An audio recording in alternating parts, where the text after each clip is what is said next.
మొన్న 6వ తారీఖున ఒక అపార్ట్మెంట్లో వాచ్మెన్గా పనిచేస్తున్నటువంటి కుటుంబానికి సంబంధించిన చిన్న అమ్మాయిని, 12 సంవత్సరాల అమ్మాయిని, మైనర్ గర్ల్ని అదే అపార్ట్మెంట్లో నివసిస్తున్నటువంటి వ్యక్తి సాయంత్రం 5 గంటలకి అత్యాచారం జరపటము, బిల్డింగ్ పైనుంచి విసిరేసి హత్య చేయటము, హత్య ప్రయత్నం చేయటము, ఆ అమ్మాయి కొస ప్రాణంతో తల్లి అమ్మమ్మ తాతయ్యలు చూసి వెంటనే హాస్పిటల్కి తీసుకుపోవటం వలన ప్రాణాపాయం నుంచి బయటపడ్డా కూడా ఆమెకు అయినటువంటి స్పైనల్ కార్డుకి, కాళ్ళు చేతులకు అయినటువంటి గాయాలు, ఒంటి నిండా రక్తస్రావము, ఇవి ఆ అమ్మాయిని ప్రాణానికి చాలా భంగకరమైనటువంటి, అసలు బతుకుతుందా లేదా అనేటటువంటి పరిస్థితి ఏర్పడటం జరిగింది. మొదట ఖమ్మం గవర్నమెంట్ హాస్పిటల్లో, ఆ తర్వాత మమతా హాస్పిటల్లో, తర్వాత ప్రస్తుతము నిమ్స్లో అమ్మాయి చికిత్స చేయడం జరుగుతూ ఉంది. POW బృందం నిన్న సాయంత్రం ఆ అమ్మాయిని చూడటం జరిగింది.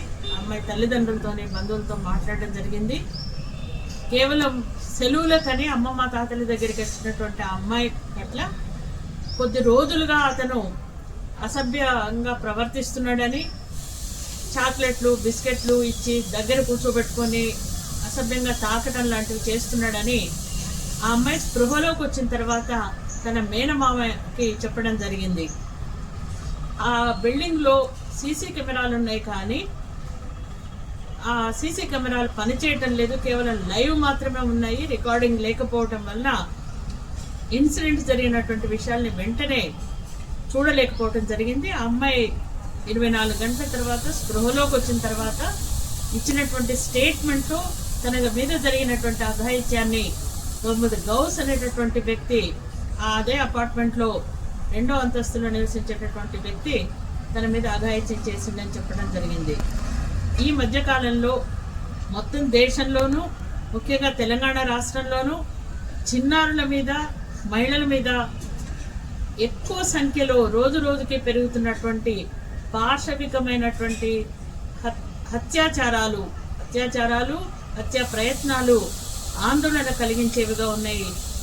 వీటిని అరికట్టడానికి కేంద్ర రాష్ట్ర ప్రభుత్వాలు అనేకమైనటువంటి ప్రకటనలు చేస్తున్నప్పటికీ ఈ నేరాలు అదుపులోకి రావటం లేదు అనే విషయం కూడా స్పష్టమవుతుంది. నేరస్తులకు శిక్షల పట్ల ఏమాత్రం భయం లేదు. సమాజంలో నేరాల పట్ల చాలా ఉదాసీన వైఖరి ఉండటం కూడా చాలా ప్రమాదకరమైనటువంటి దిశగా సమాజాన్ని తీసుకెళ్తుందని చెప్పేసి POWగా మేము భావిస్తున్నాము. ఈ కేసు విషయంలో రోజు పని చేసుకునే బతికేటటువంటి తల్లిదండ్రులు ఈ జరిగినటువంటి సంఘటన పట్ల, చిన్న అమ్మాయే కదా, అతను చాలా పెద్ద 50 సంవత్సరాల వ్యక్తి, తాత లాంటి వ్యక్తి అని చెప్పేసి వాళ్ళు ఈ అమ్మాయి సూచనప్రాయంగా చెప్పినా కూడా తల్లిదండ్రులు పూర్తిగా అమ్మాయిని రక్షించలేకపోయినరు అనే విషయం కూడా స్పష్టమవుతుంది. ప్రతి ఒక్కరికి కూడా ఈ విషయం పట్ల అవగాహన అవసరము. స్కూళ్ళల్లో, బాలికల పాఠశాలల్లో, గురుకుల పాఠశాలల్లో పిల్లలకు చాలా విషయాలు మనం చెప్పాల్సి ఉంటుంది, చాలా కౌన్సిలింగ్ చేయాల్సి ఉంటుంది. తల్లిదండ్రులకు కూడా మనం అనేక విషయాలను చెప్పాల్సినటువంటి అవసరం ఉంది. సమాజంలో మానసిక శాస్త్రవేత్తలు, విద్యావంతులు, టీచర్లు, పేరెంట్స్ కూడా ఈ విషయాల పట్ల అప్రమత్తంగా ఉంటే తప్ప ఈ నేరాలను అరికట్టలేవని, ఈ చిన్నారి విషయంలో ఆ కుటుంబానికి ఆర్థిక సహాయం చేయాలని చెప్పి ఆ అమ్మాయికి నాణ్యమైనటువంటి పూర్తి వైద్యం ప్రభుత్వ ఖర్చులతో చేయించాలి.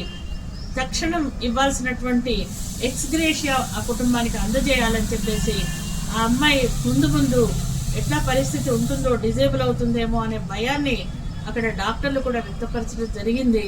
మరి అట్లాంటి పరిస్థితి ఏర్పడితే ఆ అమ్మాయికి కావలసినటువంటి అన్ని విషయాలలో, ఉపాధి లాంటి విషయాలలో కూడా ప్రభుత్వం చొరవ తీసుకోవాలని, ఆ కుటుంబానికి కూడా రక్షణ కల్పించాలని POWగా మేము భావిస్తున్నాము. ఈ నిమ్స్ హాస్పిటల్ని దర్శించి ఆ అమ్మాయి బంధువులతో మాట్లాడిన వాళ్ళల్లో POW అధ్యక్షురాలు అనసూయ, ప్రేమలత, రేణుక, జాతీయ నాయకురాలు కామ్రేడ్ సంజయ్ కూడా ఉన్నారు. మీరందరూ కూడా ప్రభుత్వానికి విజ్ఞప్తి చేస్తూ వెంటనే నిందితులకు కఠిన శిక్షలు ఫాస్ట్ ట్రాక్ కోర్టు ద్వారా పోక్సో కింద ఎన్ని సెక్షన్లు అమలవుతాయో అన్ని సెక్షన్ల ద్వారా కఠినంగా శిక్షించాలని కోరుకుంటున్నాను.